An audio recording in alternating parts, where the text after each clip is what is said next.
آج سستی کی پوزیشن ہے.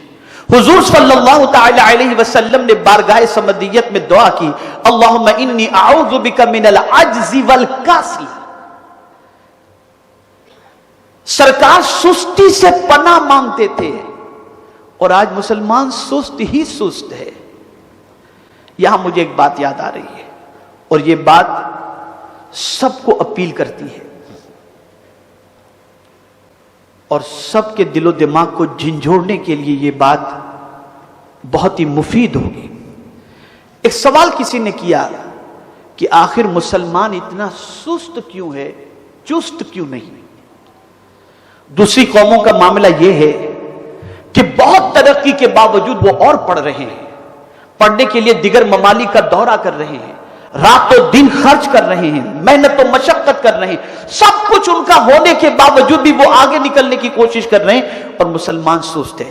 اب غور سے سنیے گا, یہ چیز آپ کے دل و دماغ میں آپ کو محفوظ رکھنے جیسی ہے.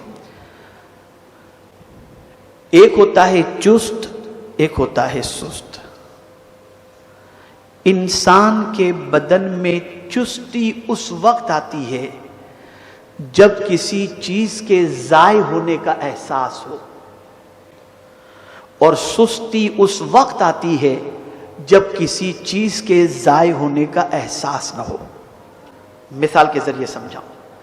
آپ امریکہ میں تھے, آپ نے 24 گھنٹے کا سفر فلائٹ کے ذریعے کیا, ایک دم ٹائرڈ, تھکے ہوئے ہیں. آپ نے سفر میں پلان بنایا, میں ایئرپورٹ اتروں گا, باہر نکلوں گا, گھر جا کر سب سے پہلے 8-10 گھنٹے سوؤں گا. یہ آپ کا پلان تھا. آپ سفر کی وجہ سے سست ہو گئے. توجہ سے سنیے گا, سفر کی وجہ سے سست ہو گئے.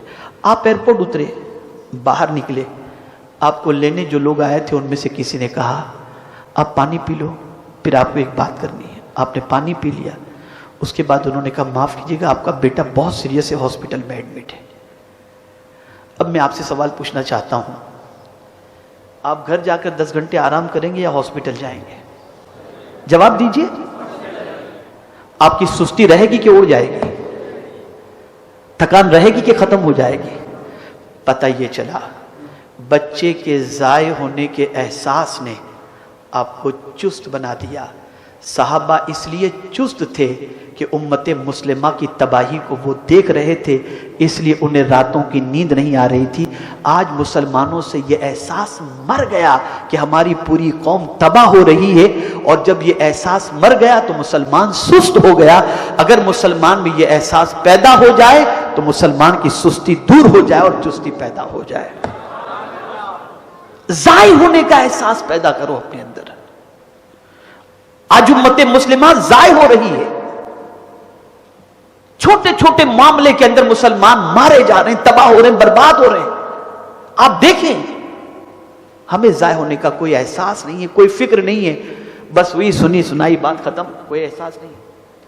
ہماری قوم کے بچے ہاتھ گاڑیاں چلا رہے ہیں, ہمیں اس کا کوئی احساس نہیں. ہماری قوم کی بچیاں سگنل پر بھیک مانگ رہی ہیں, ہمیں اس کا کوئی احساس نہیں. میں ایک سوال پوچھتا ہوں, کبھی کسی سکھ جس کو سردار جی کہتے ہیں, ان کے کسی فرد کو آپ نے دنیا میں بھیک مانگتے دیکھا ہے؟ میں دنیا کے کئی ملکوں کا میں نے دورہ کیا ہے, اس ملک کا بھی میں نے دورہ کیا ہے جہاں سکھ بڑی تعداد کے اندر رہتے ہیں, جیسے کینیڈا کے اندر.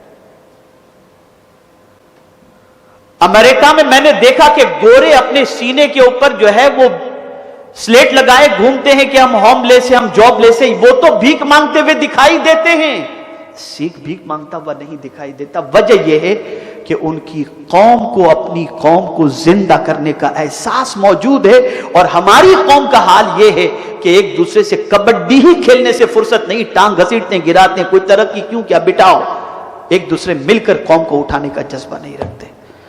تو سستی کی وجہ سب سے بڑی یہ ہے کہ آج ہمارا حال جو ہے وہ قوم کے ضائع ہونے کا احساس ہمارے اندر سے نکل گیا. SDI چینل کو سبسکرائب کریں اور بیل بٹن پر کلک کریں تاکہ آپ کو سب سے پہلے ہمارے نئے ویڈیوز اور لائیو اجتماع کی لنک ملے.